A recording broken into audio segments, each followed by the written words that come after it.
Тор, большой кобель немецкой овчарки, начал спать в снегу возле своей будки. После 3 часов наблюдения его хозяин Макс решил выяснить, в чем причина такого поведения животного. То, что он обнаружил внутри, было совершенно впечатляющим. Макс был шокирован, когда пес зарычал на него. Он вырастил Тора с крохотного щенка, и эти двое всегда были лучшими друзьями. Он снова подошел к будке, и пес отреагировал на хозяина точно так же. Он встал между ним и будкой, тихо рыча, как бы предупреждая хозяина не подходить ближе. Снег захрустел под ногами мужчины, когда он сделал шаг в сторону. В тот же момент Тор перестал рычать. «Что такое, друг?» – тихо спросил он. «Что у тебя там?» Тор завилял хвостом и опустил голову. Затем подошел к Максу, чтобы тот погладил его. Макс решил, что конфликт окончен, поэтому сделал шаг в сторону и снова направился к будке.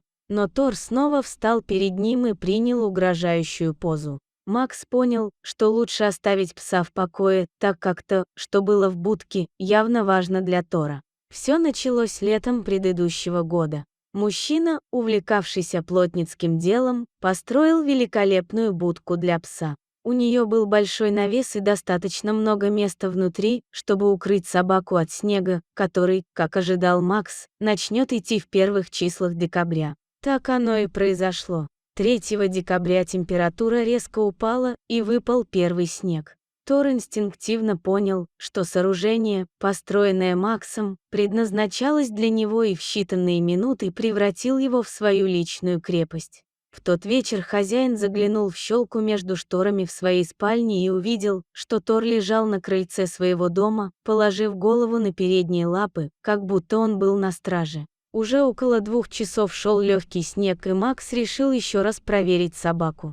Тор все еще был на крыльце своей будки. На улице стоял сильный мороз, но он не сдвинулся с места. Это было действительно странно. Следующим утром мужчина снова вышел к будке. Тор вскочил на ноги, когда увидел хозяина. Но когда Макс попытался пройти ко входу в конуру, пес снова встал перед ним, точно так же, как и вчера. Затем немецкая овчарка посмотрела на своего хозяина с мольбой, как будто говоря: «Пожалуйста, не пытайся снова». Как только Макс сделал движение в сторону входа в будку, раздавалось тихое рычание. Собака пыталась не допустить мужчину заглянуть вовнутрь конуры.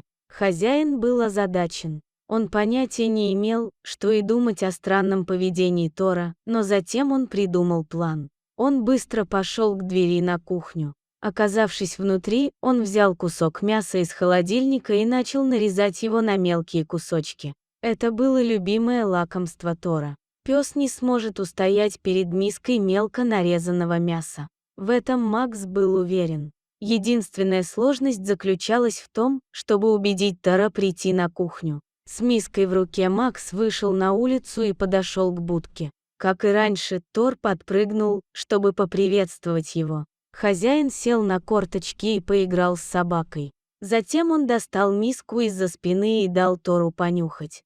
Собака чуть не подпрыгнула от радости. Ничто не приводило ее в такой восторг, как кусочки свежего мяса. Но когда Макс отошел с миской и позвал Тора, это выглядело подозрительно. Обычно он получал лакомство у своей будки, а теперь хозяин хотел, чтобы он пошел за ним на кухню. Тор был в замешательстве. Он оглянулся на будку и тихо заскулил. Затем, видимо, решив, что все будет хорошо, он последовал за Максом на кухню. Собака вбежала вслед за хозяином и радостно прыгала, не сводя глаз с миски. Первая часть плана мужчины была выполнена в совершенстве. Он поставил миску на пол в дальнем углу кухни и снова погладил собаку. Тор принялся за еду.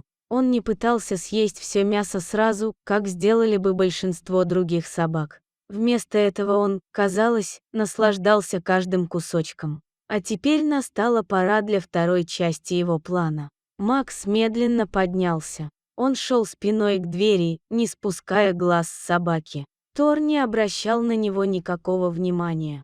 Мужчина вышел из кухни и закрыл за собой дверь. Вторая часть плана была успешно выполнена. Он направился к будке. Тор понял о хитрости, как только дверь кухни закрылась. Пес скреб по двери и жалобно скулил. Когда стало ясно, что Макс игнорирует его, он побежал в гостиную. Там были большие окна, и Тор мог видеть оттуда свою будку. Он увидел, как хозяин идет к ней, и это расстроило его еще больше. Он залаял громче и подпрыгнул к окну. Макс услышал шум внутри дома и обернулся. Там был Тор, сердито глядящий на него. Максу не понравилось, что ему пришлось заманить собаку в дом и запереть ее.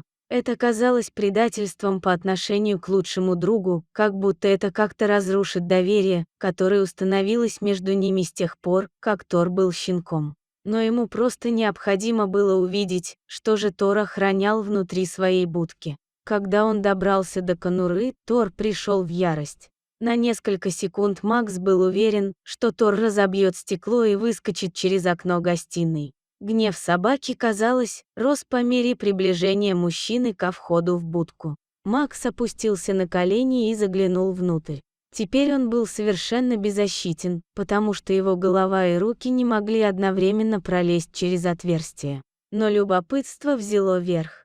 Как только его глаза привыкли к темноте внутри, он пришел в шок.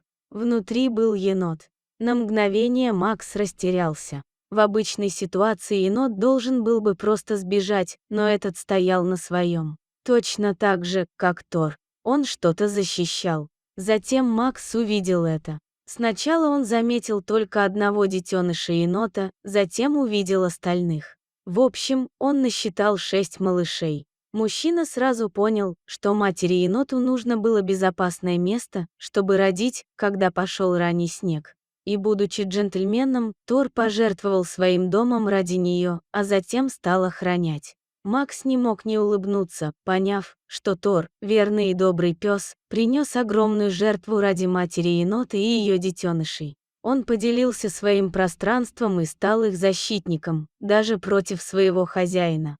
По мере того, как дни превращались в недели, Макс решил создать уютное убежище для семьи енотов неподалеку. Он сделал удобное гнездо и позаботился о том, чтобы у них было безопасное место для проживания. Тор, понимая ситуацию, вернул себе свою будку, но всегда бдительно следил за ними и всегда был готов поделиться своим убежищем. Так здорово видеть историю о доброте между животными. Спасибо, дорогие зрители, что дослушали до конца. Делитесь своим мнением в комментариях, а также подписывайтесь на канал, где вы найдете еще много интересного.